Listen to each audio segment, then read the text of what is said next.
Mladi gospodin želi. Kada ćete 2 sata u coku? Ma kako?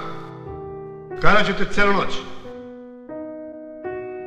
Se nisi možda ukenjala? Skidaj se.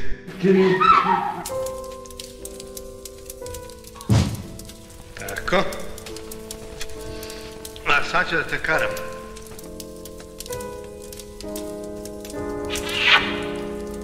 Važi? Dobro.